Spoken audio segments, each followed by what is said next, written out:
여러분 안녕하십니까. 아침의 매일경제입니다. 저는 이상훈입니다. 위드 코로나 이후 확진자가 확실히 늘 것으로 예상은 했습니다만 생각보다 빠르게 늘었습니다. 그리고요, 중증 환자 증가는 당황스러울 정도입니다.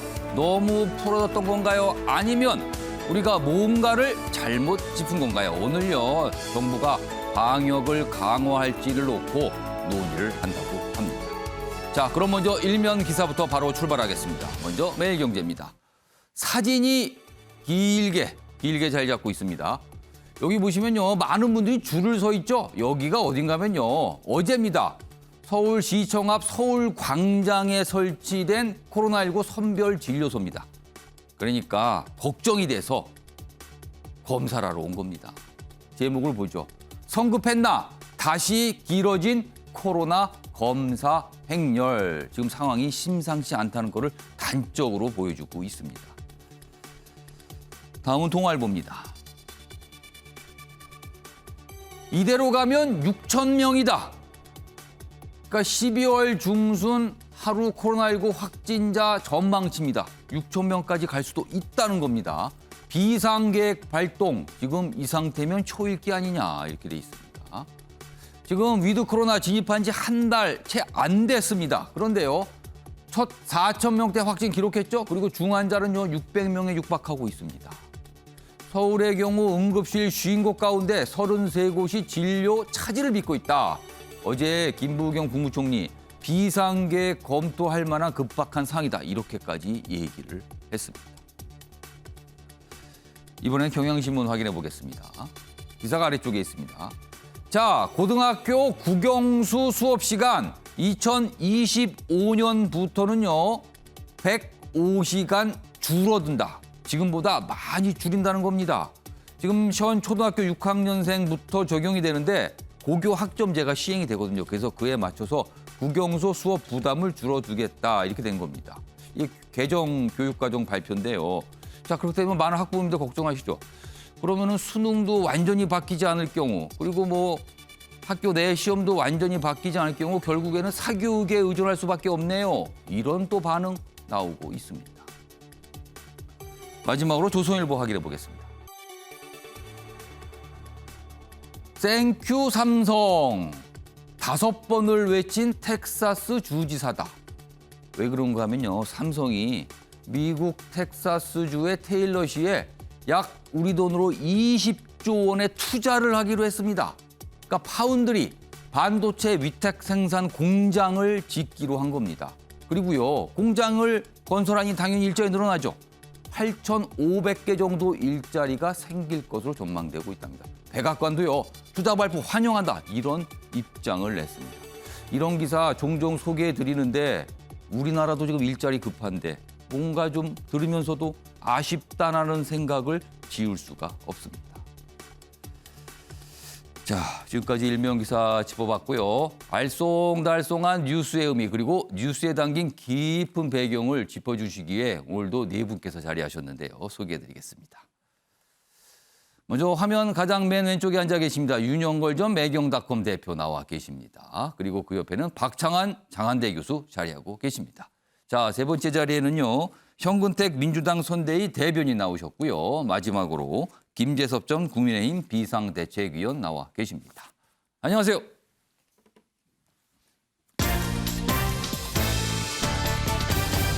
오늘 다룰 주요 이슈들을 4가지 키워드를 정리했습니다. 아침을 여는 키워드 화면에 준비되어 있습니다. 하나씩 짚어보겠습니다. 먼저 첫 번째입니다. 오판했다. 지금 코로나19 상황, 위드 코로나, 단계적 일상 회복 진입한 지 채 한 달이 안 됐는데요. 생각보다 뭔가 빠르게 늘어나고 늘지 말아야 될 것이 빠르게 늘고 있다는 겁니다. 그리고 부족해선 안 되는 것이 빠르게 부족해지고 있다는 겁니다. 그래서 정부가 뭔가를 좀 잘못 짚은 거 아니냐, 너무 낙관적으로 본 거 아니냐, 이런 지적 나오고 있습니다. 첫 번째 키워드입니다. 두 번째 키워드 보겠습니다. 인용을 한 문구인데요. 윤에 가지 마오. 여기서 말하는 윤은요, 윤석열 국민의힘 대선 후보인데요. 이 얘기가 경쟁 정당인 더불어민주당에서 나옵니다. 김종인 전 비상대책위원장 지금 윤석열 후보 뭐 캠프에 합류하냐 마나 이 얘기 나오는데 민주당에서 가지 말라는 얘기를 자꾸 하고 있습니다. 분명히 이유가 있을 겁니다. 세 번째 키워드는 큰절사죄. 이재명 민주당 대선 후보 어제 큰절을 했습니다. 죄송하다, 사죄드린다. 이런 취지였습니다. 오늘 준비되어 있습니다. 마지막 키워드는 옥겜 본죄. 옥겜 아시죠? 오징어 게임. 우리나라가 만든 드라마죠. 전 세계적으로 뭐 엄청난 인기를 누렸는데 줄여서 옥겜이라고 통상 불러요. 근데 이거를 본 게 죄가 됐답니다. 북한에서요. 청소년 학생들이 엄청나게 가혹한 처벌을 받고 있답니다. 준비되어 있습니다. 자, 그럼 아침의 매일경제 첫 번째 이슈는요. 코로나19 상황입니다. 지금 뭐 어제 4천 명대 기록했죠. 하루 확진자. 그리고 더 큰 문제는요. 병상 부족 현상 갈수록 심각해지고 있고요. 중증 환자도 늘어나고 있는 상황입니다. 일단 기사 몇 가지 준비되어 있는데요. 먼저 소개해드리죠. 기로에선 일상 회복이다. 모임 제한, 방역 패스 확대 정부가 만지작거리고 있다. 뭔가 좀 더 강하게 방역을 죄는 거죠. 이런 것들은요. 여기 좀 더 자세히 소개되어 있습니다. 신규 확진 4천 명대 기록 방역 비상이다. 정부는 수도권 방역 관한 논의한다. 그래서 이 경험을 했어요. 4단계급 거리두기. 이게 부활하는 거 아니냐. 그런데요. 정부 고민하는 지점이 있죠. 재봉쇄와 같은 초강수를 써야 한다는 주장 나옵니다. 지적도 나오고요. 그런데 비상계획된 우리 경험했어요. 서민 경제 타격을 입니다. 특히 자영업자분들 심각한 타격 입어서 지금 조금 뭔가 숨통을 틔웠다는데 다시 들어가게 된다면 또 어려워지는 겁니다. 오늘 일상회복이 결과에 주목한다. 오늘 회의가 있거든요. 자, 그럼요. 이와 관련해서 어제 김부겸 국무총리가 굉장히 심각한 얘기를 했어요. 들어보겠습니다. 방역 상황은 예상보다 심각합니다. 수도권만 놓고 보면 언제라도 비상계획 발동을 검토해야 하는 그런 급박한 상황입니다. 어렵게 시작된 단계적 일상 회복이 그 첫 번째 고비를 맞았습니다. 하지만 우리에게는 숱한 방역 위기를 이겨냈던 경험과 자신감이 있습니다. 자세한 내용 알아보겠습니다. 천은미 이화여대 목동병원 호흡기내과 교수 전화로 연결돼 있는데요. 정 교수님 나와 계시죠? 네, 안녕하십니까? 예. 지금 뭐 상황이 심각한데 우선 가장 궁금한 것부터 좀 질문 좀 드리겠습니다. 지금 확진자는 증가세고요. 그리고 중증 환자 빠르게 늘고 있습니다. 그리고 병상 확보율 점점 안 좋아지고 있죠. 그러니까 꽉 차고 있는 건데 지금 상황 정부의 예상이 빗나간 겁니까? 아니면 예상대로입니까? 어떻게 판단하십니까? 위드 코로나를 시작하면서 확진자가 늘 것은 예상을 했습니다. 다만 60대 이상의 고령층과 요양시설을 중심으로 면역이 떨어진 어르신들이 돌파 감염이 되면서 중증자로 갈 것을 예측을 못했던 것 같습니다. 예. 백신 접종이 80% 이상 이루어지면서 대부분이 경증으로 재택관리가 가능하리라 예측을 했지만 이러한 고령층 중심의 중증 환자가 늘면서 지금 수도권의 중환자 병상이 가동률이 매우 높아서 그 점이 가장 위험한 신호라고 생각합니다. 그러니까 이른바 의료 체계가 감당할 수 있는가 이 부분이 제일 걱정된다는 말씀이신 것 같은데요. 근데요, 앞으로 확진자가 뭐 12월로 접어들면 6천 명까지도 늘어날 수 있다. 뭐 이런 전망들 오늘 기사로 소개해 드렸는데 앞으로 얼마 이 확진자 숫자가 어느 정도까지 늘어날 것으로 예상하십니까? 네, 지금 감염 재생산 지수가 1.1을 넘었고 델타 바이러스는 한 명이 5명 이상을 감염시키기 때문에 지난 주말 3천 명이 이번 주 평일에 4천 명을 넘었습니다. 예. 그러한 확산 속도를 감안한다면 6천 명은 저는 2주 이내에 분명히 도달할 수 있고 지금 시점에서 방역 자체가 일부 강화가 돼야 되는 시점이라고 생각합니다. 아, 그리고 특히요. 지금 날씨가 추워지고 있는데 이 추워지는 날씨가 코로나19 확산을 좀 부채질하고 있는 겁니까? 그렇습니다. 모든 그 대규모 유행은 겨울에 발생을 했고 특히 코로나 바이러스나 모든 바이러스는 겨울이 되면 활동력이 증가합니다.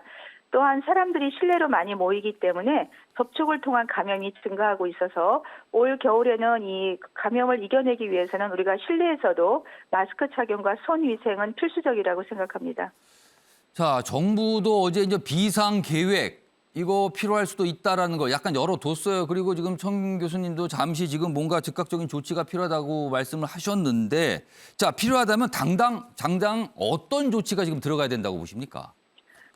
이동량 감소를 시킬 수 있는 정책이 필요합니다. 정부에서 일부 고위험 시설에 대한 방역 강화와 더불어서 공공기관과 회사들에서 연말 회식 모임을 최대한 자제를 해 주셔야 될 것 같습니다. 두 번째로는 우리가 병상 준비가 지금 아직 잘 안 되고 있고 대기 환자의 50%가 70대 어르신들입니다. 이분들은 빨리 입원을 못하게 되면 중증으로 사망으로 갈 수 있기 때문에 지금의 병상 행정명령만 가지고는 확보가 어렵습니다. 예. 정부 차원에서 대규모의 감염병을 한 달 치료할 수 있는 큰 공간에 병상을 마련하고 또 의료 지원은 각 병원에서 자원 지원을 받아서 공동으로 관리하는 것이 저는 좀 더 효과적인 방법이라고 생각합니다. 그렇다면 병상을 예를 들어서 체육관 같은 곳에 대규모로 지금 빨리 설치된다 이 말씀이신가요, 지금? 네, 그렇습니다. 그런 경우는 우리가 좀 더 전문 인력에 의해서 집중적으로 볼 수 있고 확진자가 줄게 되면 다시 원상복귀가 가능하기 때문에 이런 위급 상황에서는 일부 필요하다고 생각합니다. 그리고요, 지금 뭐 여러 지적들 나오는 것 중에 하나가 이른바 거리 두기를 강화된다. 예를 들면 이런 얘기들이 나오는데요. 지금 식당이나 카페들 이용하시는 분 중에서 백신 미접종자분들은 4명까지 가능하고요. 그리고 접종자까지 포함하시면 최대 지금 10명 정도까지 모임을 할 수 있거든요. 이 부분은 어떻게 생각하세요? 이것도 조금 뭔가 좀 더 강화를 한다고 보십니까? 그렇습니다. 사적 모임이 많아지면서 특히 연말이 되면서 확진자는 앞으로 더 급속도로 증가할 수 있습니다. 사적 모임 인원 제한이 지금 일부 좀 강화가 돼야 될 것 같고요. 또 학생들이나 미접종자들에 대한 고위험 시설을 사용하지 못하는 백신 패스도 지금으로서는 필수적으로 필요한 시기라고 생각합니다. 뭔가 지금 정부가 즉각적으로 들어가야 된다 말씀인데요. 청 교수님, 지금 추가 기사 몇 가지 이어가고요. 전화 인터뷰 좀 다시 연결하도록 하겠습니다. 네, 알겠습니다. 자, 다음 기사 좀 보겠습니다. 임신 26주 산모 확진 뒤에 사산인데 태아도 양성 반응이 나왔답니다. 백신 접종을 안 한 상태고요. 첫 태아 사망 사례다. 그런데 과연 이게 코로나 탓이었을까? 분석이 쉽지 않다. 이런 내용입니다. 지금 이런 사례가 나왔어요. 지금 태아 관련 얘기가 나왔습니다. 그리고요. 다음 화면을 좀 보겠습니다. 여기는 백신 부작용을 다루고 있는 내용입니다. 다음 화면 보겠습니다. 자, 지금 최근에 별세했죠? 전두환 전 대통령. 그런데요. 민정기 전 청와대 공보비서관 어떻게 보면 이 법률 대리인격인데 이런 설명을 합니다. 화이자 백신을 맞고 열흘간 당시 식사도 못 하셨다고 한다. 체중이 10kg 이상 빠지고 그러다 진단받으니 백혈병이라고 하고. 그러니까 혈액암 진단이잖아요. 그러니까 이게 뭔가 백신 접종과 이 혈액암 진단이 연결된 거 아니야. 이런 주장을 한 겁니다, 지금요. 그래서 좀 주목을 받았는데 이와 관련해서요. 어제 방역당국이 질문을 받고 설명한 내용이 있습니다. 확인해 보겠습니다. 사실은 지금 처음 이 질의를 받고 저희가 모르는 내용이어서 정확하게 입장을 지금 알려드리긴 좀 어려울 것 같습니다. 만약에 그 예방접종 후에 영향이 있는 문제라 그러면 아마 절차에 따라서 예방접종 이상 반응 신고 등의 절차를 거쳐 조사를 하게 될 것 같습니다.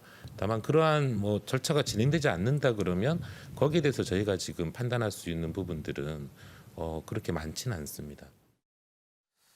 자, 이런 내용이 알려진 뒤에 좀 추가적인 설명이 있었죠. 민정기 전 비서관이요. 시간적으로 그렇다는 것. 그게 연관관계가 있다는 건 아니고 원인이라는 것도 아직은 말이 안 돼. 일단 선을 좀 그었어요. 이거 굉장히 좀 민감하고 조심스럽기 때문에 이렇게 추가적인 설명이 나왔다. 이렇게 돼 있습니다. 자, 전은미 교수님 다시 연결해서 추가적인 질문 좀 드리겠습니다. 정 교수님. 네. 방금 기사로 소개해드렸는데 태아의 양성 반응 이런 사례가 나왔는데 이 사례 어떻게 봐야 됩니까? 네, 해외에서도 확진자가 증가하면서 산모가 감염 사례가 많습니다. 그 경우에 태아가 감염되는 사례가 일부 있는데요.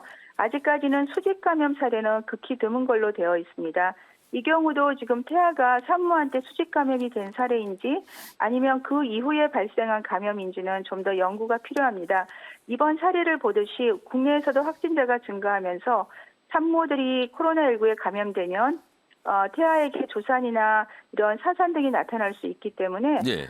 임산부 중에서 본인이 고위험군이라고 사료가 되시는 분들은 임신 중후반 이후에 백신 접종을 고려하는 것이 필요할 것 같습니다. 자, 그리고 또 한 가지요. 시간상으로 전두환 전 대통령 화이자 접종 후에 굉장히 몸이 안 좋고 체중이 줄었다. 그리고 그 이후에 혈액암 진단을 받았다. 결국은 그것 때문에 사망에 이르게 됐는데 지금 뭐 여러 가지 그 상황에서 사망이 됐어요. 이게 부작용 주장이 처음 나왔다가 조금 더 조심스러운 반응이 나오긴 했지만 이 사례는 좀 어떻게 봐야 됩니까? 네, 90세 고령이시고 다발성 골수증을 앓고 계셨습니다.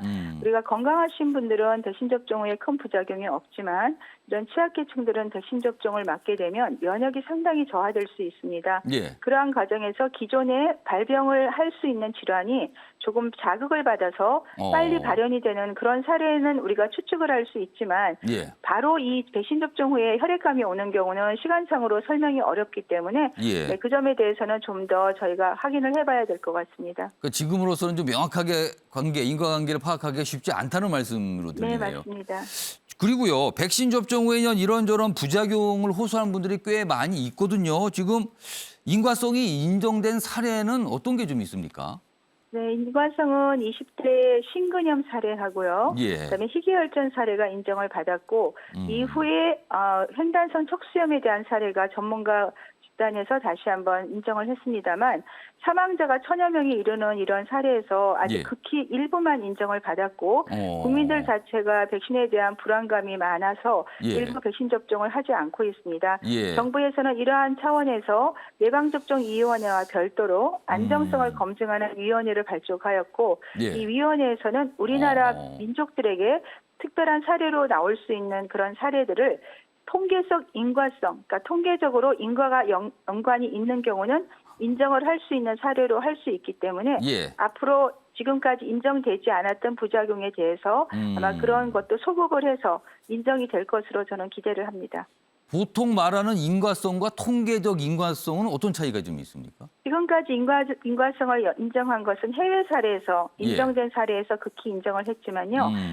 민족성이 다르고 우리나라 사람은 체구가 더 작습니다. 예. 그랬을 때 백신을 맞은 군과 맞지 않은 군에서의 발생 비율을 보는 거죠. 예를 들어 화이자 백신을 맞게 되면 우리가 대상포진이 더 많이 생긴다. 임파선염이 더 많이 생긴다가 이미 연구로 나와 있습니다. 예. 이렇듯이 우리나라에서도 발생하는 어떤 특수한 병이 백신을 맞지 않은 군에서보다 맞은 군에서 더 많이 발생한다면 이건 인과성이 있는 것이고 인정이 돼야 된다고 생각합니다. 뭔가 백신 접종 후에 빈도가 많이 늘어난 어떤 증상이 있다면 이거는 좀 잘 봐야 된다는 말씀이네요. 그럼요. 네, 맞습니다. 알겠습니다. 오늘 말씀 여기까지 듣도록 하겠습니다. 지금까지 천은미 이화여대 목동병원 호흡기내과 교수였습니다. 감사합니다. 네, 감사합니다.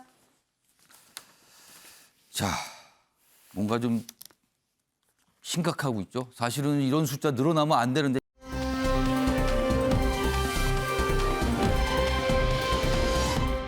자세한 내용 알아보겠습니다. 천은미 이화여대 목동병원 호흡기내과 교수 전화로 연결돼 있는데요. 정 교수님 나와 계시죠? 네, 안녕하십니까? 예. 지금 뭐 상황이 심각한데 우선 가장 궁금한 것부터 좀 질문 좀 드리겠습니다. 지금 확진자는 증가세고요. 그리고 중증 환자 빠르게 늘고 있습니다. 그리고 병상 확보율 점점 안 좋아지고 있죠. 그러니까 꽉 차고 있는 건데 지금 상황 정부의 예상이 빗나간 겁니까? 아니면 예상대로입니까? 어떻게 판단하십니까? 위드 코로나를 시작하면서 확진자가 늘 것은 예상을 했습니다. 다만 60대 이상의 고령층과 요양시설을 중심으로 면역이 떨어진 어르신들이 돌파 감염이 되면서 중증자로 갈 것을 예측을 못했던 것 같습니다. 예. 백신 접종이 80% 이상 이루어지면서 대부분이 경증으로 재택관리가 가능하리라 예측을 했지만 이러한 고령층 중심의 중증 환자가 늘면서 지금 수도권의 중환자 병상이 가동률이 매우 높아서 그 점이 가장 위험한 신호라고 생각합니다. 그러니까 이른바 의료 체계가 감당할 수 있는가 이 부분이 제일 걱정된다는 말씀이신 것 같은데요. 근데요, 앞으로 확진자가 뭐 12월로 접어들면 6천 명까지도 늘어날 수 있다. 뭐 이런 전망들 오늘 기사로 소개해 드렸는데 앞으로 얼마 이 확진자 숫자가 어느 정도까지 늘어날 것으로 예상하십니까? 네, 지금 감염 재생산 지수가 1.1을 넘었고 델타 바이러스는 한 명이 5명 이상을 감염시키기 때문에 지난 주말 3천 명이 이번 주 평일에 4천 명을 넘었습니다. 예. 그러한 확산 속도를 감안한다면 6천 명은 저는 2주 이내에 분명히 도달할 수 있고 예. 지금 시점에서 방역 자체가 일부 강화가 돼야 되는 시점이라고 생각합니다. 아, 그리고 특히요. 지금 날씨가 추워지고 있는데 이 추워지는 날씨가 코로나19 확산을 좀 부채질하고 있는 겁니까? 그렇습니다.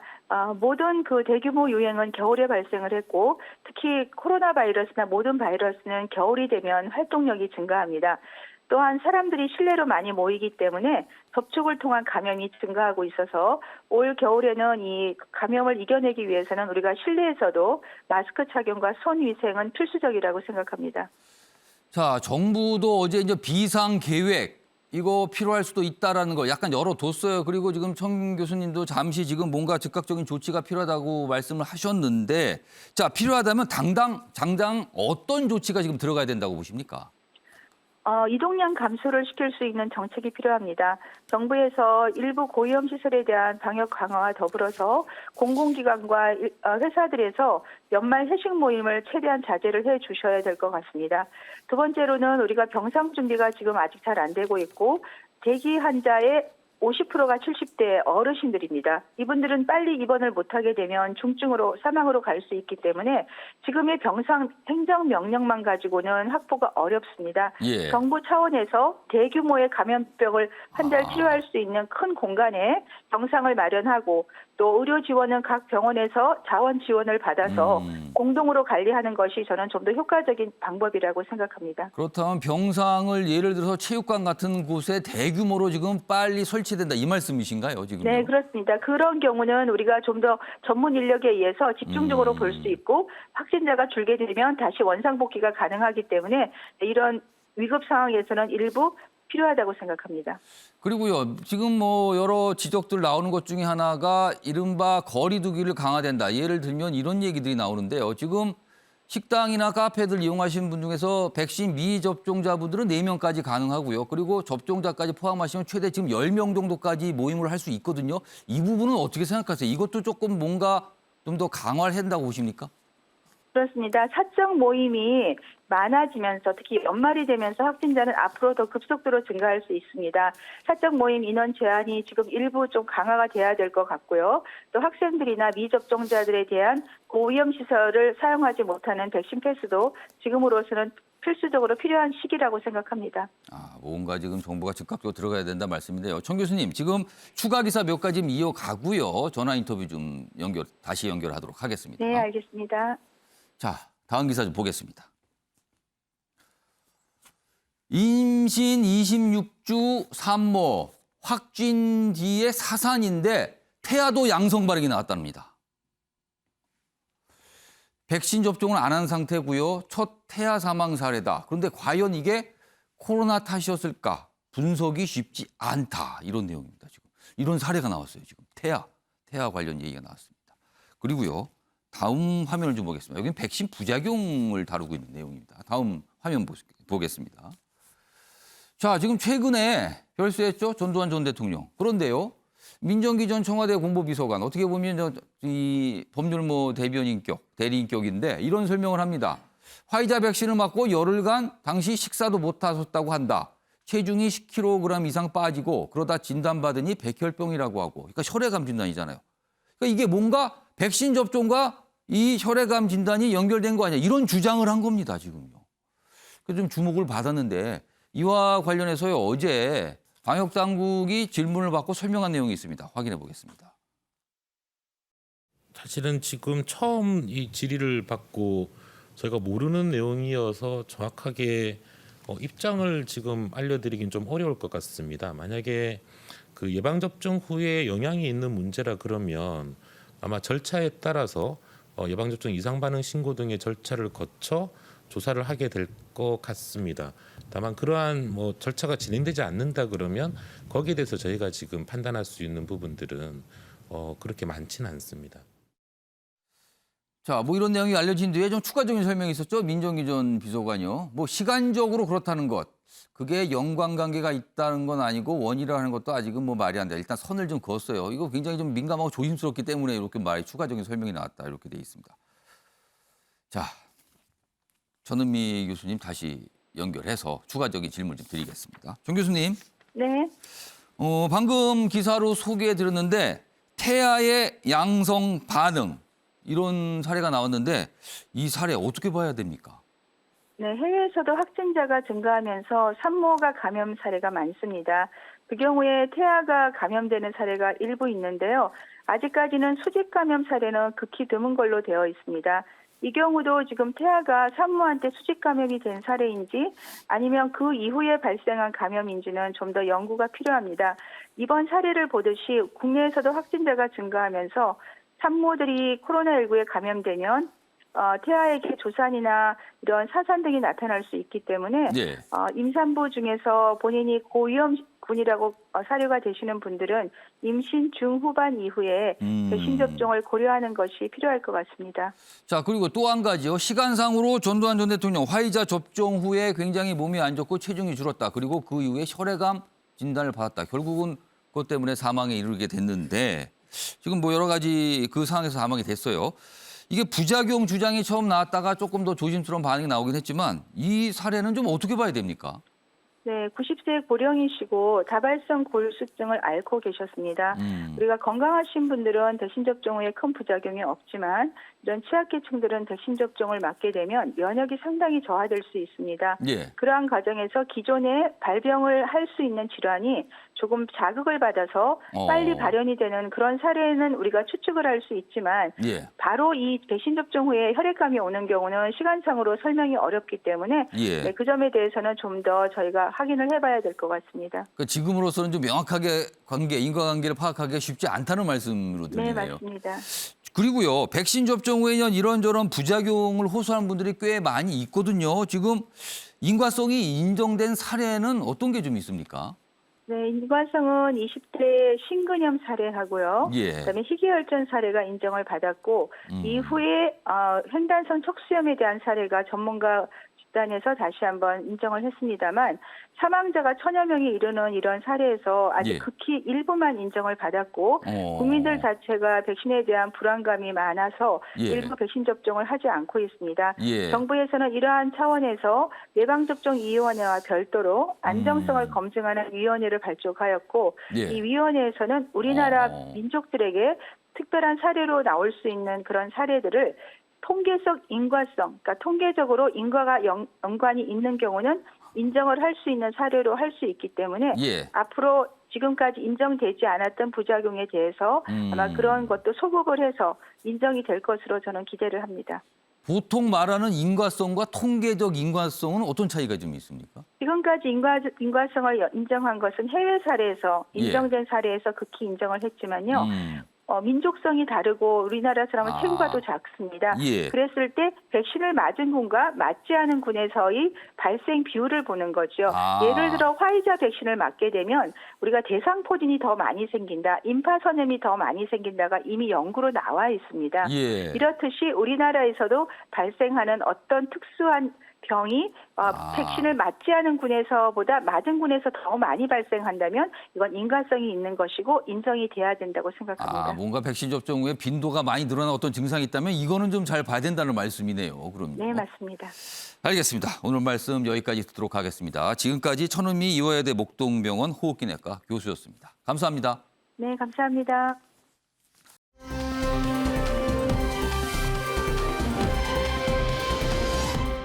다음은요, 정치권 소식인데요. 그중에서도 국민의힘 상황 좀 짚어보겠습니다. 지금 한 인물의 영입, 합류를 놓고 진통이 이어지고 있어요. 어제도 그랬습니다. 어제도 아침부터 굉장히 분주했습니다. 그리고 저녁까지도 일이 있었거든요. 기사로 보겠습니다.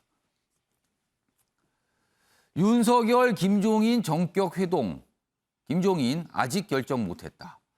여기 사진 보시면 어제 저녁이에요. 저녁 식사 자리를 같이 한 거죠. 어제 서울 시내의 한 음식점에서 이렇게 만났습니다. 그리고 뭐 한 명이 배석해 있죠. 사진에는 나와 있지 않지만. 그리고 나서 여러 가지 얘기가 있었죠. 좀 더 보겠습니다. 김종인, 이런 만남이 끝난 뒤에 내 입장 견지하는 이유를 설명했다. 윤석열, 김종인 어떻게든 돕겠다고 했다. 이게 같은 뜻인가요? 다른 뜻인가요? 이렇게 말한 게 뭔가 합의가 된 것 같지는 않고요. 결론 못 내리고 미묘한 시각차가 있다. 일단 총괄 선대위원장, 원래 김종인 전 비대위원장이 총괄 선대위원장 맡기로 했다. 뭐 이런 얘기 알던데 일단 총괄은 비운 채 선대위 인선을 한다. 밀당할수록 존재감이 커지는 김종인. 윤석열은 승리의 상징인 김종인이 필요하지만 순순히 휘둘리지 않겠다고 판단하는 듯하다. 이게 뭔가 신경전이 이게 간단하지 않다는 거예요, 지금요. 자, 그럼요. 어제 두 사람의 모습 그리고 또 한 명의 국민의힘 소속 인사가 있었는데요. 몇 가지 설명을 내놨어요. 같이 묶었습니다. 들어보시죠. 윤석열 후보의 입장은 변함이 없습니다. 김종인 박사님을 우리 당 선대위 총괄 선대위원장으로 모셔서 선거를 진두지휘해 주시기를 원하고 윤석열 후보의 뜻에 따라서 후보님에게 이런 말씀을 전달하기 위해서 왔습니다. 그때 가서 뭐 이러니 저렇게 얘기를 하면은 선거에 그 결정적인 영향을 미칠 수밖에 없기 때문에 사전에 좀 제대로 정비를 하고서 출발을 하자 하는 그런 뜻으로 내가 얘기를 했어요. 총괄선대위원장은 수락하셨습니까? 아직은 내가 뭐 거기에 대한 확정적인 얘기는 안 했어요. 글쎄 뭐 제가 구체적으로 말씀드리기는 좀 그렇고 하여튼 시간이 조금 어떻게든 잘 되도록 도와는 주겠다.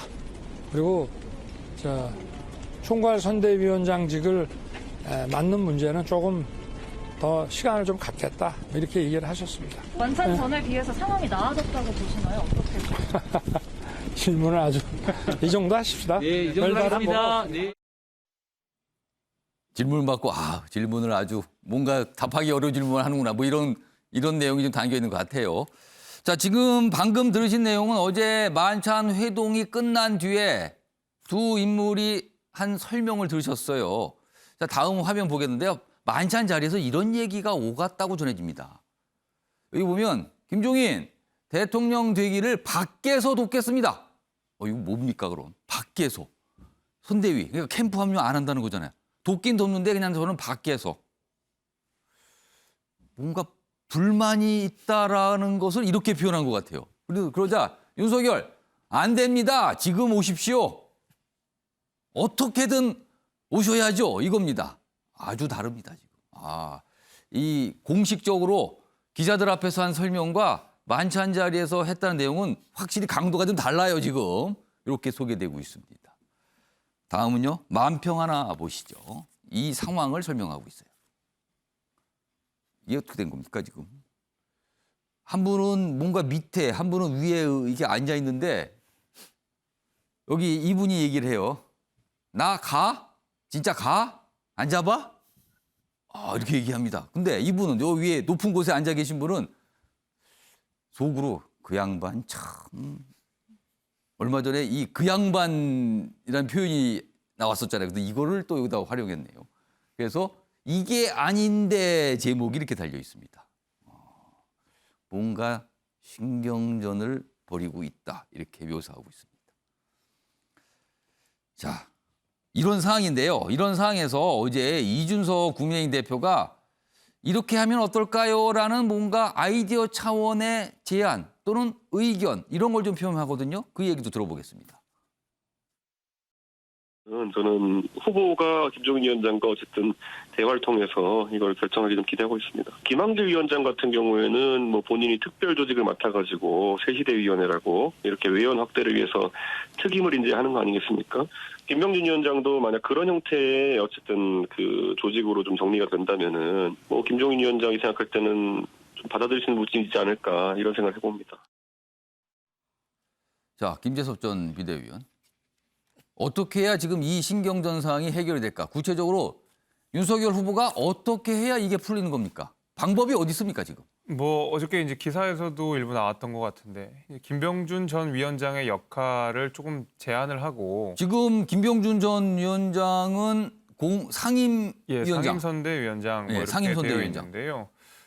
역할을 조금 한정적으로 하고 또 이제 비서실을 없애고 이런 것이 어제 이제 기사로 조금 나왔던 것 같아요.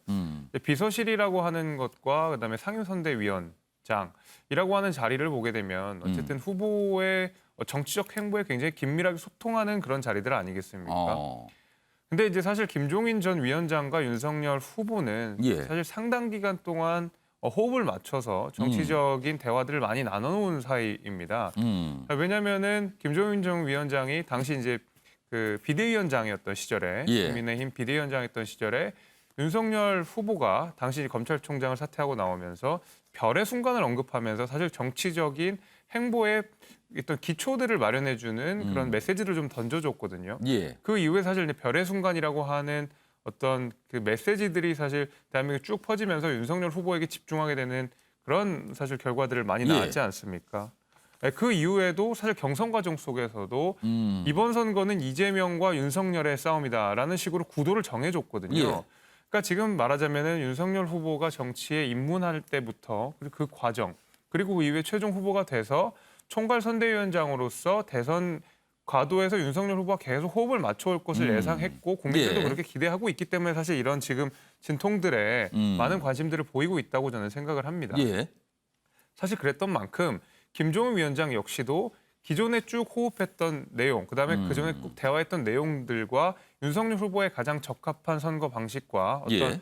대국민 메시지들을 만들고 있었을 텐데 사실 김병준 전 위원장이라고 하면 사실 김종인 전 위원장 둘 다 비대위원장 아니었겠습니까? 예. 국민의힘 전신이었던 예. 자유한국당 비대위원장이었기 때문에 역할들이 굉장히 겹칠 수가 있게 되는 것이거든요. 근데 오랫동안 호흡을 맞춰왔고 윤석열 후보를 잘 알고 있는 김종인 전 위원장 입장에서는 예. 선거를 그 총괄을 하면서 선거를 진두지휘함에 있어서 예. 메시지가 엇갈릴 수 있다는 것이죠. 어저께 저 식사 후에 나온 메시지들을 찬찬히 제가 다시 읽어봤는데 예. 선거 기간 중에 잡음이 있으면 안 된다 이런 말씀을 하셨거든요. 잡음이라는 것이 별것이 아니고 결국 김병준 전 위원장도 그렇고 김종인 전 위원장도 그렇고 의사결정을 하고 메시지를 내시는 분인데 예. 메시지가 선거 기간에 엇갈리게 되면 그것 자체가 더 중요한 시기에 어떤 갈등이라든지 캠프 내부의 내분처럼 비춰질 수 있다는 점을 우려하신 것 그 같아요. 뜻은 김종인, 김병준 두 인물의 어떻게 보면 발언이나 어떤 위상이 무게감이 비슷하기 때문에 나중에 서로 뭔가를 내놓으면 충돌할 수도 있다. 이런 뜻이 됩니까? 그렇죠. 그리고 이제 보시면 두 분이 생각하는 어떤 정치적, 경제적 지향성도 조금 다릅니다. 왜냐하면 김병준 위원장 같은 경우는 좀 자유주의 입장이 좀 강한 예. 사람이고 시장의 논리를 좀 더 강하게 주장하시는 분이고. 과거 참여정부 때 활동을 좀 예, 하셨죠. 그랬었죠. 그래서 김종인 위원장 같은 경우에는 국가의 역할을 결코 이제 등하시하면 안 된다. 국가 적극 개입해야 된다라는 사실 중도 지향적 성향을 예. 많이 가지신 분이기 때문에 자칫하면 정책에 있어서 메시지가 엇갈릴 수 있다라는 어떤 위기감 때문에라도 지금 미리 선대위 출범 과정 속에서 역할들을 분명하게 하지 않으면 사실 오히려 윤석열 후보 당신이 본선에 더 중요한 시기에 가서 메시지가 엇갈리거나 내분처럼 예. 비춰질 수 있으니 지금 정리를 확실하게 하고 가야 된다라고 이야기를 한 것 같고. 그러면 김종인 전 비대위원장 이런 상황이 지금 김병준 상임위원장이 지금 내정이 된 상태인데 뭐 같이 뭘 하는 게 나중에 문제가 일으킬 수 있으니 이 상황이 불편하게서 문제 제기를 하는 건데 윤석열 후보가 어떻게 해결할 수 있습니까? 그래서 제가 초반에 어저께 그 나왔던 기사 내용이 저는 예. 괜찮다고 그리고 이준석 대표가 이야기했던 내용들이 합리적이라고 생각하는 것이 김병준 위원장도 나름의 어떤 노하우와 능력을 가지신 분이기 때문에 예. 본인의 역할이 분명히 있을 것입니다. 다만 선거를 총괄하는 면에 있어서 그다음에 윤석열 후보 캠프에 대국민 메시지를 내는 면에 있어서는 예. 그 최종적인 의사결정하는 면에 있어서는 김종인 위원장에게 정권을 주고 또 김병준 위원장은 또 다른 어떤 후보와의 호흡을 맞추는 역할들을 조금 배분을 하는 방식으로 하는 것밖에는 지금은 해결책이 없다고 보입니다. 좋게 얘기하면 뭔가 특별한 역할, 조금 부정적으로 얘기하면 역할을 한정해야 된다 이 말씀입니까 지금? 예, 맞습니다. 이게 좀 이렇게 간단해 보이지는 않네요. 어떤 사람의 역할을 놓고 지금 뭔가 신경전인 건데요. 아무튼 상황은 좀 이렇습니다. 다음 기사 하나 더 보겠습니다. 기사가 좀 몇 가지 더 준비되어 있습니다. 자, 여기 보시면 뭐 두 인물의 얼굴 어제 뭐 간극을 못 좁혔다 만찬 회동을 했지만 그리고요. 어떤 일든 득실이 공존한다. 김종인은 양날의 칼이다. 큰 제목이죠. 요 위에는 윤석열에겐 복잡해진 김종인 셈법이다 돼 있어요. 자, 그럼 구체적으로 셈법이 뭔지 여기 아래 작은 제목으로 설명이 되어 있습니다. 첫 번째는 김종인을 얻으면 중도 확장이 된다. 그런데 상황 리스크가 있다. 이거 대선 때마다 상황이라고 꼽히신 분들 꼭 나오잖아요. 이번에도 상황 리스크. 상황 언급되는 순간 여론의 반응은 그동안 그다지 좋지 않았어요. 그리고요, 만약에 김종인을 잃으면, 그러니까 선대위에 참여 안 하게 되면 당에서 주도권을 갖게 되지만 정치력이 훼손된다. 그러니까 이런 거 하나 해결 못하는가, 이렇게 된다는 거죠. 부담이라는 겁니다. 박찬호 교수님, 지금 양날의 칼 이게 소개됐어요. 어떻게 보셨습니까, 지금 이 기사? 애초에 이런 갈등 없이 예. 스무스하게 부드럽게 김종인 위원장이 영입됐다면 예. 뭐 실이 조금 있더라도 거의 득이 훨씬 컸을 겁니다. 그게 부각이 됐겠죠. 그렇죠. 아무래도. 중도 확장성, 뭐 경제민주화 프레임 이런 것들이 자연스럽게 따라오기 예. 때문에 굉장히 뭐 득이 됐을 텐데 한 2, 3주 밀당을 하면서 리스크가 굉장히 커졌어요. 상황이 어떻게 바뀌었냐 하면 어느 한쪽을 선택해야 되는 상황이 왔습니다.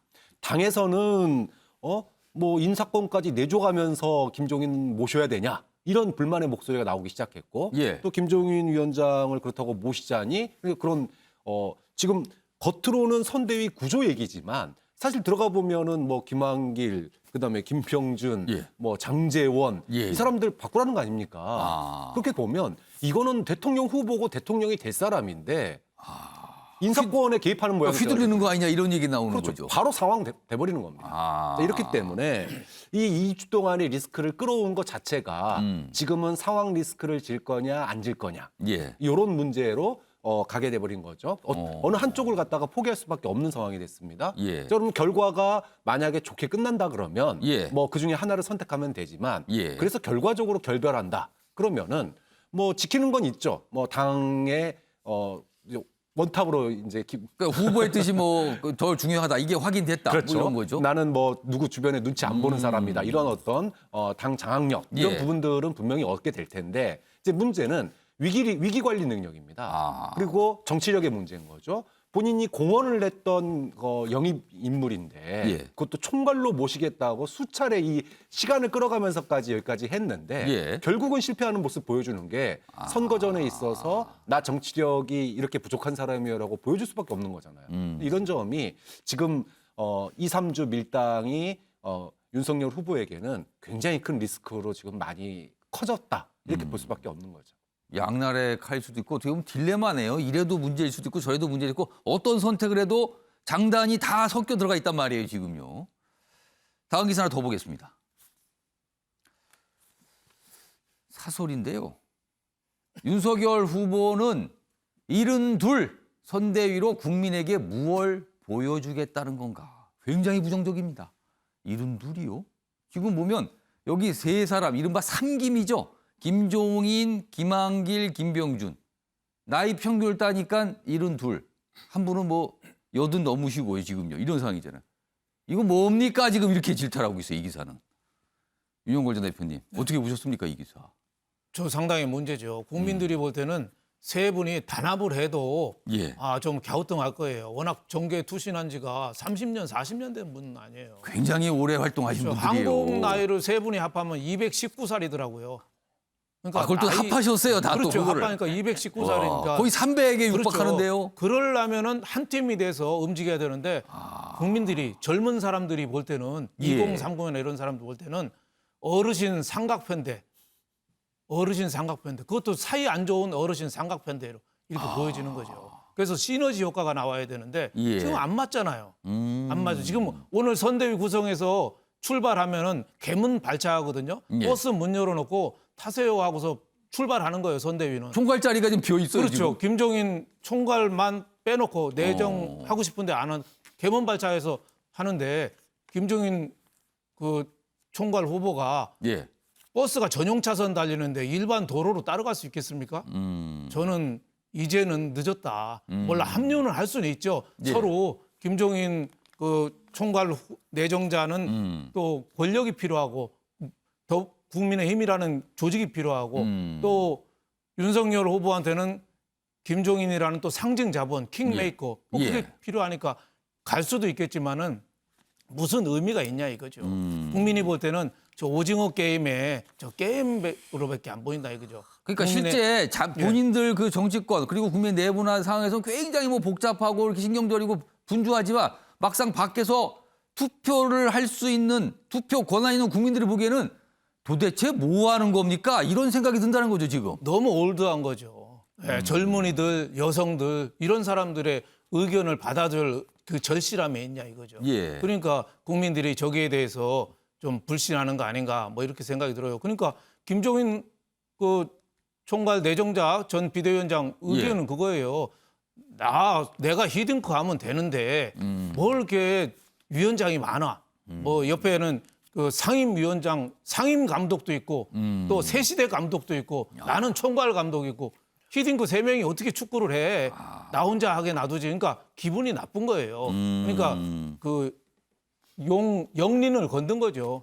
예, 그러니까 제가 보기엔 안 맞고 만약에 하려면 비행기를 꽃탈배들 해외여행 갈 때 공항에서 싸우면 비행기 따로따로 보내야 되거든요. 근데 한 비행기로 좌석까지 붙여놓으니까 앞으로도 계속 생각이 다른 분들 모여놔서 뭐 하겠어요. 어떻게 합니까 그러면? 김종인 그 총괄 내정자는 유럽식 그 정책, 경제 민주화.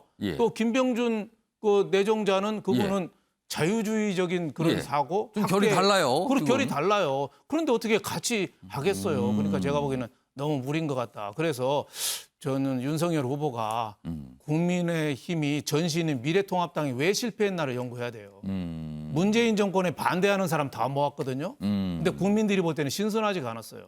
황교안 후보 그 당 대표가 너무 오른쪽도 가고 광화문도 가고 뭐 여러 군데 가니까 국민들이 볼 때는 식상했어요. 그러니까 참신한 걸 못 들죠. 그래서 정권에 반대하는 것만 하지 말고 연합군으로 하지 말고 우리가 뭘 하겠다 이걸 보여줘야죠. 그래서 미래 비전, 서민들의 삶, 그래서 개혁 보수, 서민 보수 이런 쪽으로 진보 중간을 겨냥한 이런 쪽으로 나가야 되는데 내가 보니까 그런 게 좀 약하지 않느냐. 그래서 이번에 선대위 구성을 정말 미래를 보는 걸로 해야지 저렇게 오징어 게임으로 해서 누구 오고 가고가 지금 중요하지가 않다. 굉장히 지금 중요한 시간을 낭비하고 있다. 저는 이런 생각이 듭니다. 평균 연령, 그러니까 위원장급을 보니까 72 선대위, 여기에 미래가 보이십니까? 이런 질타하셨어요, 지금. 현근택 민주당 선대위 대변인. 제가 민주당이라 굳이 강조한 거는 민주당도 얼마 전에 선대위 문제로 좀 논란이 있었고 여러 가지 얘기가 있었잖아요. 지금 좀 변화하겠다, 지금 이런 상황인데 그런 관점에서 보시기에 어떻게 보이십니까, 지금 이 상황이? 경쟁 정당 상황인데. 뭐 이 상황이 제가 보기에는 아마 이번 대선에 아주 중요한 분기점이 될 걸로 보고 있습니다. 분기점이다. 네, 왜 그러냐면 윤석열 후보가 선출되면서 컨벤션 효과를 굉장히 많이 누렸거든요. 지지율도 잘 나오고. 근데 지지율이 지금 좀 정체에 빠지고 있는 상황이에요. 그런 지지율 여론조사 결과 지금 계속 나오고 있어요. 기본적으로 뭐 추세주는 그런 것 같습니다. 그러니까 아마 컨벤션 효과는 끝나는 거 아닌가. 그 지지율 격차로 인해서 또 민주당은 변하고 있는 거고요. 근데 결국은 아마 제가 보기에는 그 윤석열 후보가 아직까지도 이 검사 스타일 크게 못 벗어난 게 아닌가 이렇게 보여요. 왜 그러냐면 어떤 측면입니까? 이준석 대표 같은 경우에는 어쨌든 처음에 뭐 윤석열 후보를 입당시킬 거냐 말 거냐 가지고 굉장히 오래 논란이 있었지만 계속 뭐 타야 된다 여러 가지 메시지를 내면서 결국은 입당을 시켰거든요. 그게 결국 정치력이라는 거예요. 정치력이라는 건데 그럼 이번 윤석열 후보가 이제 김종인 비대위원장을 결국 영입할 거냐 말 거냐 정치라 그러면 아까도 말씀드렸지만 이준석 대표가 얘기한 뭐 김병준 비대위원장은 어느 정도 좀 이선으로 물리고 그 정도 타협은 제가 보기에 제시할 수 있는 거거든요. 충분히 선거 과정에서는. 근데 보통 검사 스타일들은요. 본인이 전화는 잘 안 바꿉니다. 딱 정해놓고 당신 이걸 받을지 말지 정해. 이게 나는 기소할 거야. 근데 당신이 인정할 거냐 말 거냐. 그런 스타일이에요. 약간 보면. 변호사시로서 검찰들이 뭐 그런 어떻게 일을 하시는데 그런 경험이 그러니까, 있어서 그런가 보네요. 그렇죠. 그러니까 보통 정치라는 거는 대화의 타협입니다. 나의 입장이 있더라도 상대방의 입장이 있으면 그걸 중간에서 맞춰가는 과정이에요. 그럼 당연히 김종인 전 비대위원장 같은 경우에는 최소한 2명 중에 1명 정도는 좀 이선으로 물려주길 원했을 거예요. 말은 하지 않지만. 그런 거 보면 알아서 좀 제시를 해주고 그러면 이렇게 찾아가는 게 과정인데 지금 권선동 뭐 사무총장도 보면 우리는 이미 다 정해졌다. 당신은 받을지 말지만 정해라 이 얘기잖아요. 저는 그 명칭 호칭에서도 벌써 다른 모든 분들은 비대위원장, 위원장 이렇게 칭하거든요. 이준석 대표조차도 위원장 이렇게 칭하는데 권선동 위원장은 윤석열 후보가 그 양반 했다가 그다음에 박사로 바꿨잖아요. 박사로 바뀌었어요. 그러니까 박사님이라 그러잖아요. 그 말은 무의식 중에 뭐냐면 우리는 위원장으로 그러니까 이분 어찌 보면 그동안 다 위원장을 칭해 왔어요. 위원장으로 하는 순간 비대위원장 아니면 총괄위원장으로 우리가 인식한단 말이죠. 근데 굳이 또 박사님이라 부르잖아요. 윤석열 후보가 박사님이라 부르니까 그렇게 따라가는 건데. 그 표현도 주목하셨네요. 또. 중요하죠. 왜 그러냐면 그 말은 뭐냐면 직언을 못 한다는 얘기예요. 참모나 주변 사람들이 윤석열 후보는 그 입장인 거 알아요. 이 딱 어쨌든 두 사람 같이 간다. 정해놨다. 그러면 옆에 참모나 정치를 하는 사람들은 아 그래도 이 정도 타협을 합시다. 이제 해가 된다 그러면 당연히 저는 뭐 김종인 위원장 이번에 해야 됩니다 하는데 굳이 또 박사님이라 부르는 거 보면 제가 보기에 참모들도 그냥 윤석열 이거 어찌 보면 권선동 사무총장도 검사 출신이잖아요. 물론 이제 견선위입니다만 지금 이제 상하관계 바뀐 거죠. 그러면 그냥 위에서 정하면 우리는 따른다. 이거밖에 안 되는 것 같아서 정치가 약간 실종된 게 아닌가. 저는 아마 이번 대선에서 중요한 분기점이 될 거로 봅니다. 분기점이다. 그 말씀을 하시면서 민주당에 유리해지는 분기점이다 이렇게 생각을 하시는 것 같아요. 표정을 보니까 지금. 마음표 한번 다시 한번 불러올까요? 그러니까 지금 패널분들 설명을 들으니까 이게 좀 더 명확하게 보이네요. 이 상황이요. 그러니까 지금 김종인 전 위원장이 진짜 가? 안 잡아? 뭐 이런 거예요. 그러니까 뭔가 빨리 뭘 해. 이거죠, 지금. 근데 갈 수는 없는 상황 같고요. 김재섭 전 비대위원이 발언기회 요청하셨어요. 30초 드릴게요. 뭐 반론하실 게 있는 것 같은데. 뭐 반론이라기보다는요. 네. 최근에 그 호칭이 조금 바뀌는 뉘앙스가 좀 바뀌는 거를 가지고 어떤 윤석열 후보와 김종인 전 위원장 간의 관계를 좀 과도하게 해석하는 부분들이 좀 있는 것 같아서 지금 방금 성구대 대변인이 하셨는데 그거 지적하신 거네요. 살짝만 지금. 이제 뭐 바로잡자 그러면 그 김종인 전 위원장 같은 경우에 개인적으로 가까운 사람들이 대부분 김 박사님하고 많이 그런 부릅니다. 표현을 씁니다. 네, 굉장히 많이 부르시고 아마 여의도 이 정치권 내에서 가장 호칭이 많은 사람이 아마 김종인 전 위원장일 거예요. 그래서 뭐 누군가는 김 대표님, 그다음에 이준석 대표만 해도 사실 그 사석에서는 장관님이라고 부르거든요. 뭐 김 장관님에 옛날에 장관하셨기 때문에 호칭이 굉장히 많고 그게 그 적재적소에서 그냥 그 편한 대로 나오기 때문에 저 역시도 그냥 뭐 대표님, 위원장님 이렇게 바꿔서 씁니다. 그래서 그런 호칭을 가지고 저희가 너무 정치적으로 과도하게 해석할 필요는 없다. 그 말씀만 그냥 하나 드리겠습니다. 김재섭 전 비대위원의 반론이 있었습니다. 지금 호칭에 대한. 자, 지금 국민의힘 상황이 이래요. 그런데요, 이 상황을 지켜보고 있는 민주당. 다음 화면 보겠습니다. 윤핵에 가지 마세요. 김종인 뜯어말리는 민주당 사람들 이렇게 돼 있어요. 여기 보면 이제 언론에 이제 보도가 된 거예요. 뭐 이제 민주당의 한 의원으로 소개돼 있는데 그쪽으로 가도 일하기 어려운 환경일 수 있다는 생각에 김 전 위원장을 말렸다. 그리고 뭐 전화한다. 뭐 이런 얘기가 막 들려요. 지금 누가 전화를 해서 뭐 가지 말라 그랬다. 다른 민주당 인사들도 가시지 말라는 말을 전화로 여러 번 전한 것으로 안다. 전화하신 분 많더라. 가지 말라고. 뭐 이런 상황입니다. 지금. 자, 그럼요. 이와 관련해서 민주당 내에서 나온 목소리들이 꽤 있습니다. 모두 묶었습니다. 들어보시죠. 민주당 일각에서는 김종인 전 비대위원장 접촉하고 있다 이런 얘기도 나오는데 그런 말씀 드린 건 예의가 아닌 것 같고요. 일단 국민의힘에서 결정되는 것을 지켜봐야 될 것입니다. 다만 제가 말씀드리고 싶은 것은 김종인 위원장께서 단순한 정치인이 아니라 나름대로 어떤 주제가 아젠다가 있는 분인데 검사 출신으로 평생을 보낸 윤석열 후보가 그런 김종인 의원의 철학과 국정 아젠다를 수용하기가 어려울 거로 저는 생각합니다. 그래서 김종인 후보께서도 검사가 바로 대통령 되는 경우가 없다 이런 말씀을 하신 것으로 알고 있습니다. 딱 하나 윤석열 후보가 됐을 때 가실 거냐 말 거냐. 근데 저는 이재명 후보에 대해서도 호의가 있습니다, 이분이. 나이 차이도 너무 많이 난 어른인데 그 양반 그 말을 들은 김종인 전 비대위원장은 어떠셨을까? 자존심과 그 말로가 참 너무 초라하다 하는 생각이 좀 들더라고요. 약간 신나 보이는데 지금? 아니 그렇지 않습니다. 그렇다고 그쪽이 잘 됐으면 좋겠다고 제가 빌을 이유는 없잖아요, 또. 살짝 듣기에 따라서는 뭔가 부추기는 것 같기도 하고요. 뭐 기분 나쁘시죠? 그런데도 가실 거예요? 가시면 안 좋은데요? 생각이 다르신데요? 뭐 이런 것 같습니다, 지금요. 현근택 대변인. 네.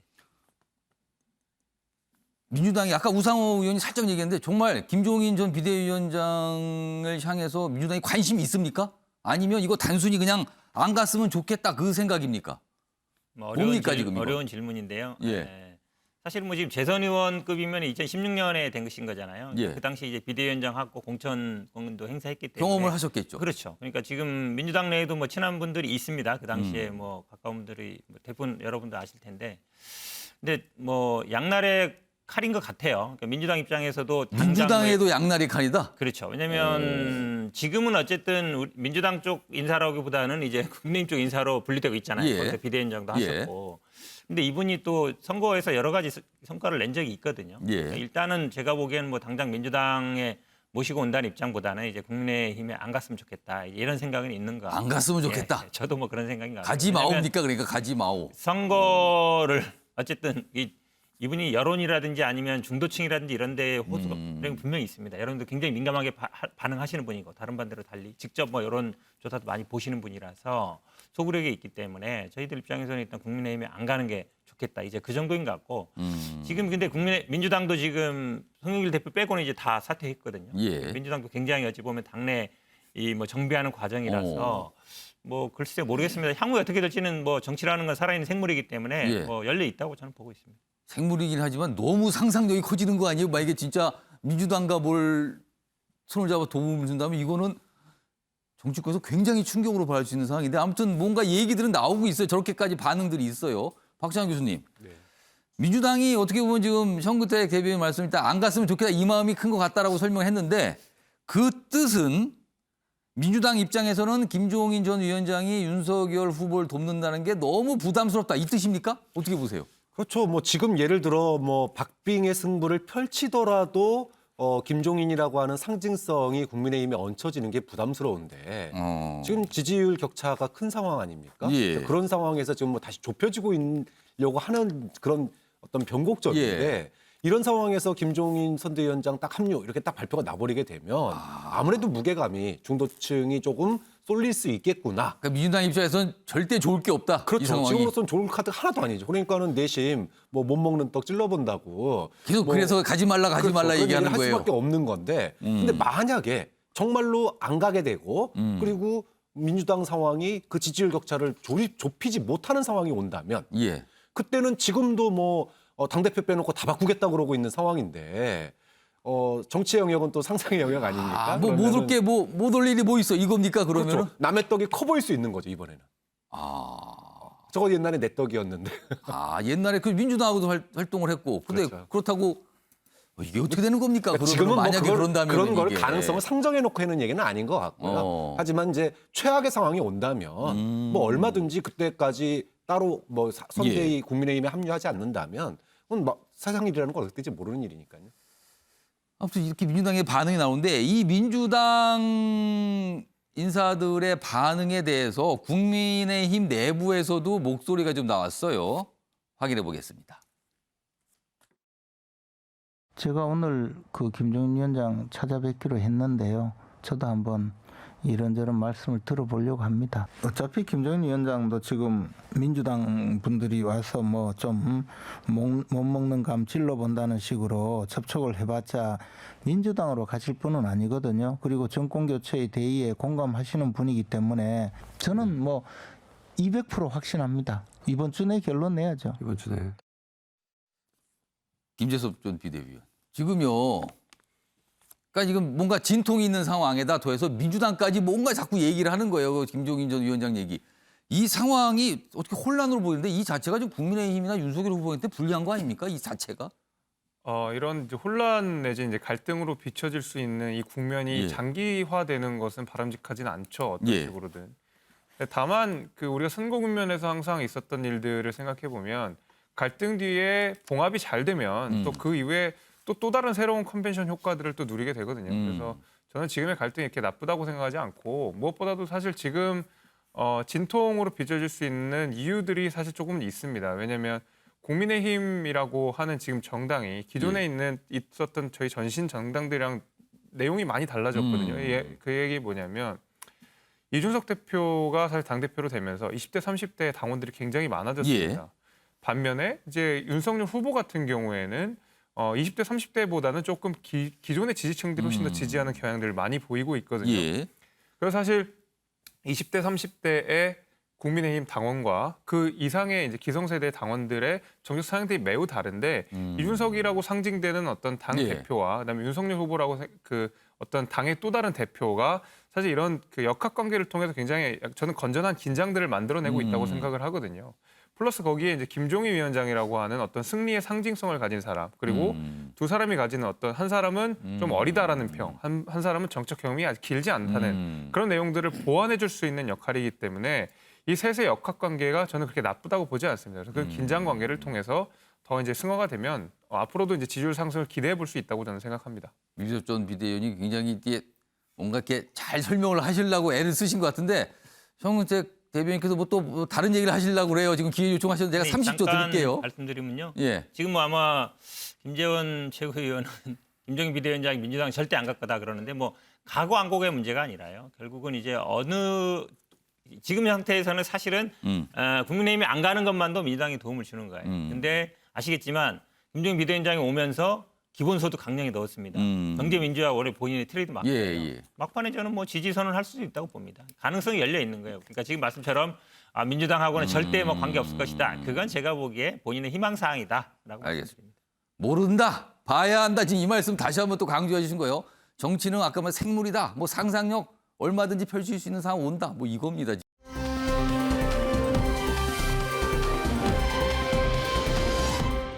다음은요, 민주당 상황, 이재명 후보 얘기 좀 해보겠습니다. 먼저 사진입니다. 여기 보시면요, 지금 이재명 후보가 큰절을 하고 있어요. 그러면서 국민 어려움 책임 못 졌다 큰절사가 어제 행사가 당사에서 하나 있었는데 그때 당사에서 행사 중에 이렇게 큰절을 하는 겁니다. 다음 기사 알아보겠습니다. 자, 여당 당직자 일괄 사퇴. 송영길 당대표 빼고 다 바꾼다. 당직자들이요. 최근에 지지율 정책 초심으로 쇄신하겠다. 그런 각오를 밝히면서 일괄 사퇴를 합니다. 그러자 이재명 후보는 대선 승리를 위한 용단에 감사드립니다. 이렇게 받아들인 거죠. 그러니까. 그래서 뭐 또 새로운 자리에 누가 갈 것인가 이런 또 물망들이 나오고 있습니다. 자, 그럼요. 어제 이재명 후보의 모습 그리고 뭐 당직자들 일괄 사퇴 발표하는 모습 함께 묶었습니다. 보시죠. 우리 국민들의 그 아픈 마음을 또 그 어려움들을 더 예민하게, 더 신속하게 책임지지 못한 점에 대해서 제가 다시 한번 사과드리도록 하겠습니다. 깊이 성찰하고 반성하고 또 앞으로는 지금까지와는 완전히 다른 변화되고 혁신된 새로운 민주당으로 거듭나겠다는 의미로 제가 사죄의 절을 한번 드리도록 하겠습니다.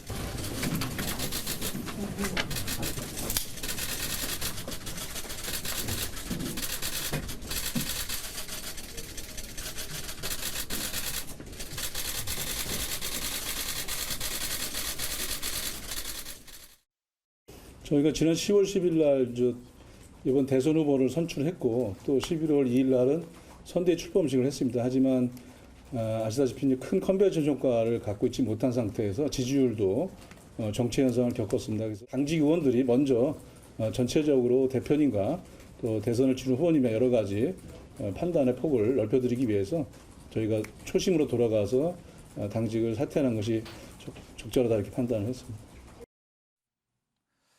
자, 이재명 후보 또 한 가지 내용이 있습니다. 보시죠. 이재명 고통스러운 기억이다. 데이트 폭력 조카 변호를 과거에 했던 것 사과를 했어요. 스스로 밝힌 거예요. 과거에 이런 일이 있었습니다. 그동안 뭐 이런 얘기 조금씩 나왔었는데 이걸 스스로 자세히 밝히면서 사과한 겁니다. 논란 소지 있는 과거를 밝히며 대선 악재 미리 털어내기 아니냐. 그리고 피해자 유가족에 사과한다. 그러니까 피해자에게 사과한다고 했어요. 그러면서 뭐 이런 데이트 폭력 관련 이런 유가족과 비공개 간담회도 가졌습니다. 이런 내용까지 있습니다. 윤영걸 전 대표님. 네. 좀 몇 가지 모습을 쭉 연속해서 보여드렸는데 어떻게 평가하십니까? 뭐 이제는 선거를 대선을 앞두고 본격적인 광폭 행보를 하는 거죠.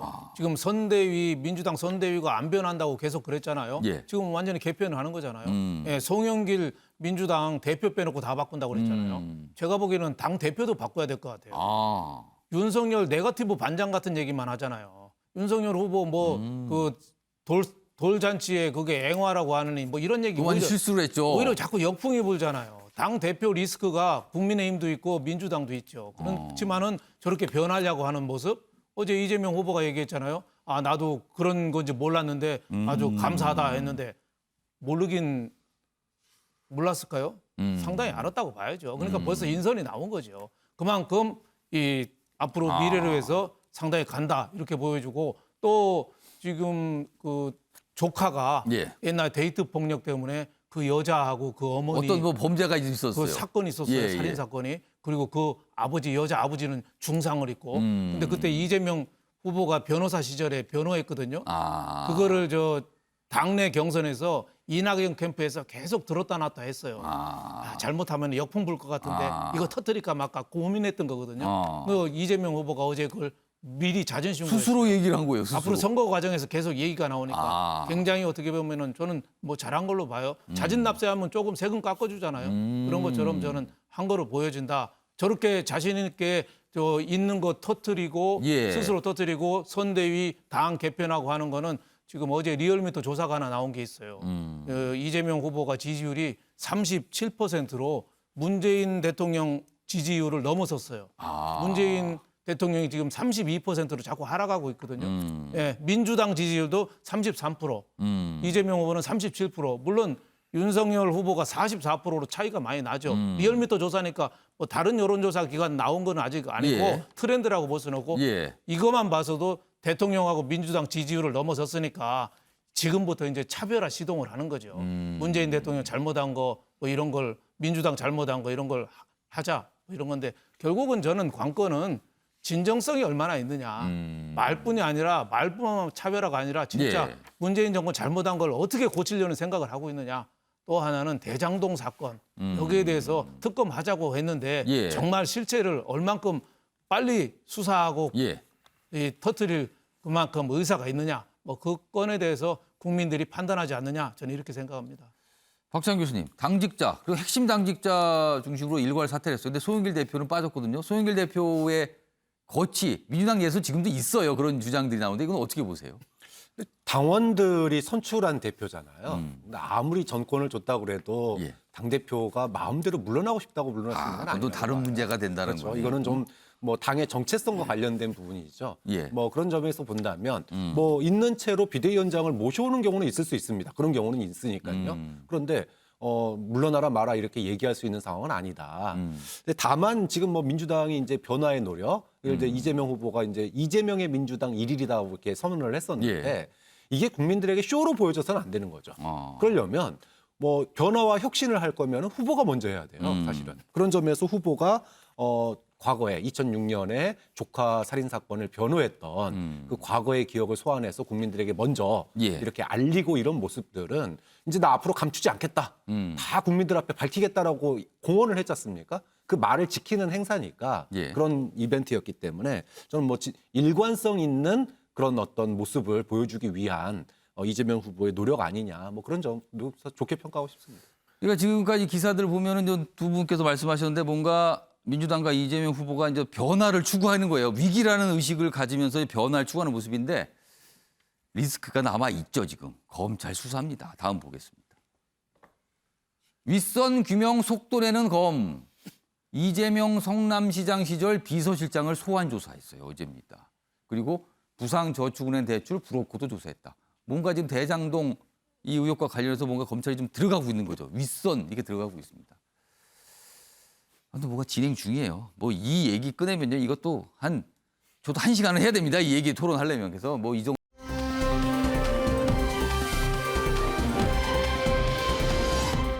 다음은요. 북한 관련 얘기가 좀 있는데요. 보시죠. 오징어 게임이 등장합니다.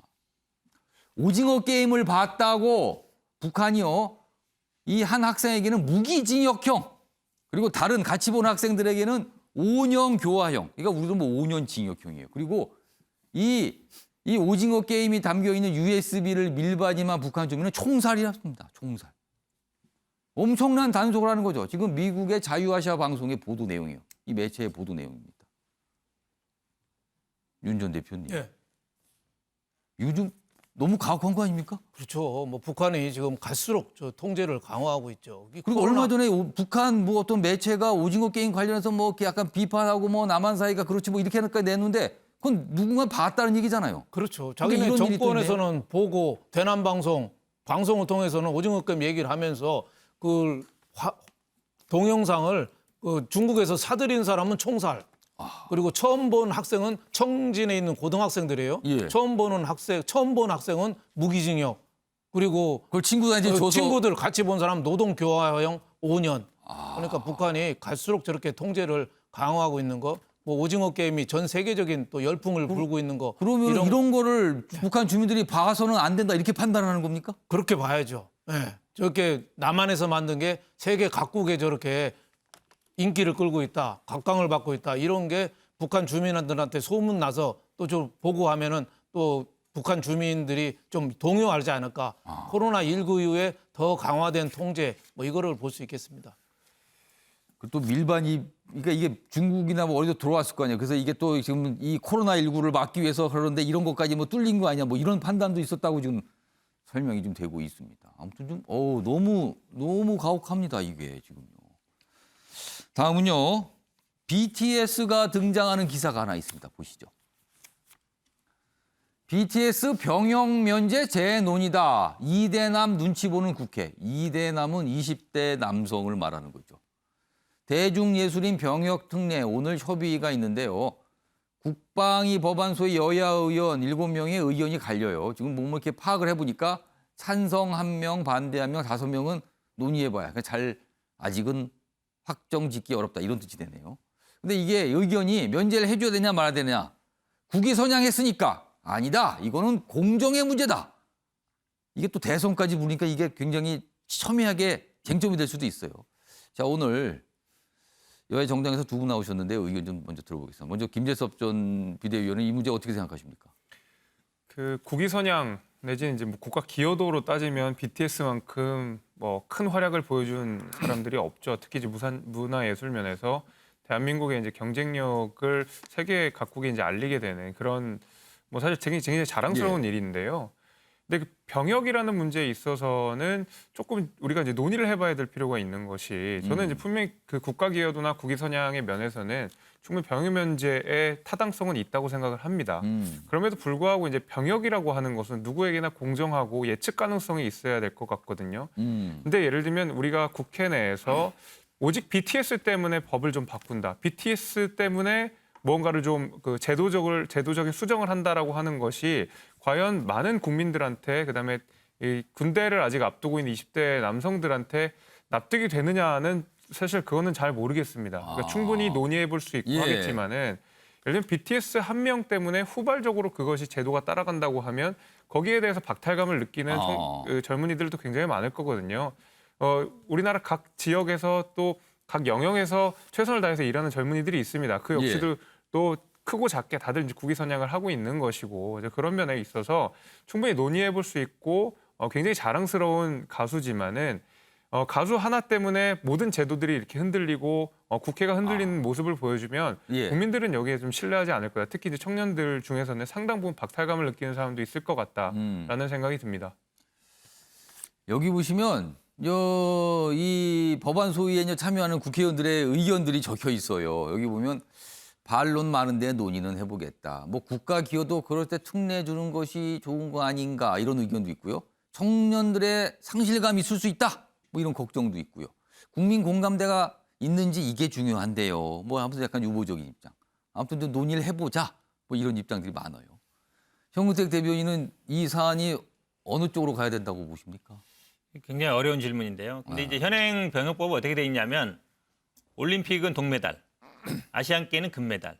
그다음에 이제 순수 예술인 경우인데 국제 예술 대회 2위, 국내 예술 대회 1위 이렇게 돼 있거든요. 그럼 스포츠하고 순수 예술은 진짜 면제 받을 수 있는 어떤 그 기준이 있죠, 지금. 근데 그거에 비하면 그럼 비교했을 때 이게 상대성 예를 들어 대중문화는 그게 없어요. 규정이 없다 보니까 옛날 우리는 이제 올림픽에서 동메달만 따도 굉장히 국위선양했다 보고 예. 그다음에 아시안게임에서 금메달은 국위선양이라 봤는데 지금은 사실은 이제 시대가 좀 바뀌었거든요. 올림픽 아시안게임에서 메달 따는 것과 BTS가 예를 들어서 미국 문화에서 상 받는 거 봤을 때 국민들의 관심은 또 이쪽으로 더 가 있습니다. 사실상 국위선양이라는 면이 이거 좀 약간 과거의 유산이긴 한데 그러면 단순히 그럼 과거 제도를 그대로 두고 할 거냐? 그 저는 논란이 될 수밖에 없다고 봐요. 그러니까 뭐 아시안 게임과 올림픽에서 메달 따고 순수 예술 분야에서 뭐 국제 대회에서 2위 하는 것과 BTS가 그러면 뭐 미국 대중문화에서 상 받는 게 과연 다른 거냐? 아니면 같은 거냐? 이 논의여서 저는 아마 병역 이 특례 제도 전체를 한번 손볼 필요가 있다고. 대선 주자들은 이거에 대한 입장을 좀 정리를 하셔야 될 것 같은데요. 왠지 질문 나올 것 같은데 이거.